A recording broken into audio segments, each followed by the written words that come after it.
నమస్తే అస్సలాముఅలైకుం సత్ శ్రీ అకాల్ ఫ్రెండ్స్. విశాలమైన ఊరు, కానీ ఊర్లో చిన్న సమస్య ఏముందంటే మా ఊరికి బస్సులు లేవు.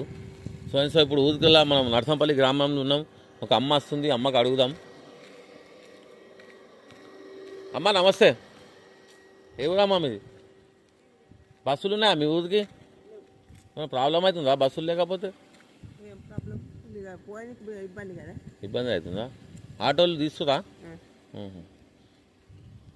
ఊర్లో అదే గ్రామంలో లైట్ వెలగడం లేదు.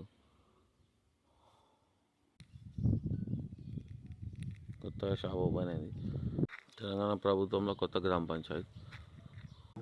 సరిగ్గా బస్సులు రాలేదు, ఒక్కోసారి వేసి అయితే మళ్ళీ బంద్ అయినాయి. ఈ కథ ఈ ఆటోలు. నమస్కారం సార్, నా పేరు మొహమ్మద్ ఖుద్బదీన్, ఎస్కే ఫాస్ట్ న్యూస్ నుంచి వచ్చిన.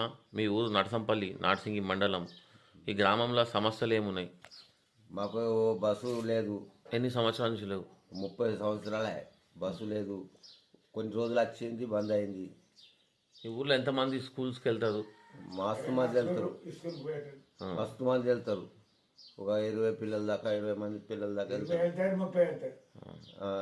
ఇప్పుడు నా రామన్పేట పోతురు కొంతమంది. కాలేజ్ పిల్లలకు, మళ్ళీ స్కూల్ పిల్లలకు. ఇక్కడ స్కూల్ కూడా 5వ తరగతి దాకానే ఉంది. దాని తర్వాత ఏం లేదు, నడుచుకుంటా నార్సింగ్ పోతురు. నడుచుకుంటూ నార్సింగ్ పోతురు. వాళ్ళకి బాగా ఇబ్బంది అవుతుంది. లంబడోళ్ళు వాళ్ళు వీళ్ళు అంటే మస్తు మంది అవుతారు. మన నర్సంపల్లి నుంచి అయితే ఏ లేదు, ఏం లేదు. ఏం పేరు? లింగం. ఎప్పుడప్పుడు కూడా మాట్లాడద్దు.